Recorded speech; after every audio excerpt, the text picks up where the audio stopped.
protection from less favorable treatment for part-time workers. And 2. The right to a written statement of employment. The written contract of employment is often referred to as the particulars. These rights are grounded in UK employment legislation and supported by official guidance from ACAS, the Advisory, Conciliation, and Arbitration Service. Understanding these rights helps protect fairness, transparency, and equality in the workplace. Let's begin with part-time worker protection. Section 1. Protection from less favorable treatment for part-time workers. What is a part-time worker under UK law? A part-time worker is someone who works fewer hours than a comparable full-time worker for the same employer.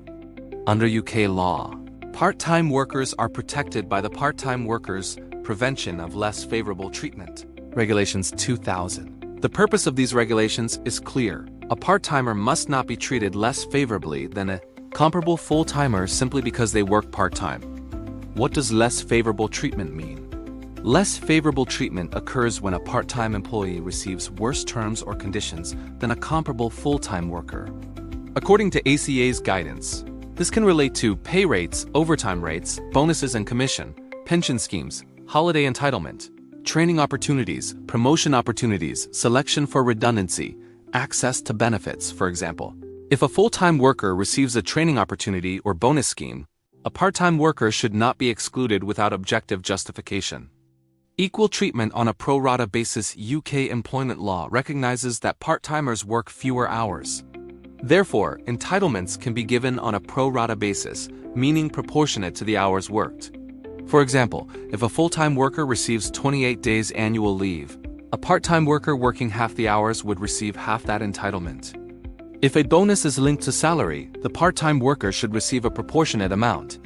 The key principle is fairness and proportionality, not exclusion. Objective justification. An employer can treat a part-time worker differently, only if they can objectively justify it.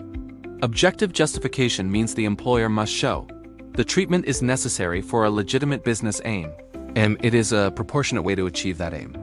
Cost alone is not usually sufficient justification. Protection against detriment. A part-time worker must not be treated badly for asserting their rights, requesting equal treatment, or a worker may also choose to file a complaint in accordance with the regulations. If less favorable treatment occurs, the worker may raise a grievance internally or bring a claim before an employment tribunal. There is generally a strict time limit of 3 months minus 1 day from the date of the discriminatory act. Why this protection matters. Part-time working is common across the UK workforce.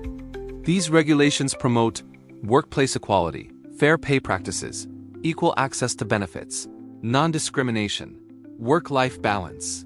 This protection supports parents, carers, students, and older workers who may choose part-time hours. Section 2. Right to a written contract of employment. Now let us move to the second right, the right to a written statement of employment particulars.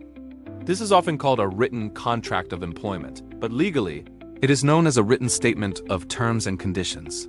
What does the law require? Under the Employment Rights Act 1996, as updated by more recent legislation, employers must provide workers and employees with a written statement of employment particulars. Since April 2020, this right applies from day one of employment. That means, the written statement must be provided no later than the first day of work, who is entitled. The right applies to employees. The scope of this right extends beyond traditional employees. This expansion ensures greater transparency across different types of employment status. What must be included? According to ACA's guidance, the written statement must include key information such as employer S name, employees or worker S name, job title or description, start date, continuous employment date, if applicable, pay and payment intervals, working hours and days, holiday entitlement and holiday pay, sick leave and sick pay, notice periods, place of work. If applicable, provide details about the probationary period. Training entitlement, including mandatory training. Some information can be provided in a single document. Other details may be provided in installments within 2 months of the starting date. Why is a written statement important? A written statement of employment particulars provides clarity, reduces misunderstandings, protects both employer and worker, sets out contractual terms, supports dispute resolution, Without written terms, disputes about pay, working hours, notice periods, or holiday entitlement become more difficult to resolve.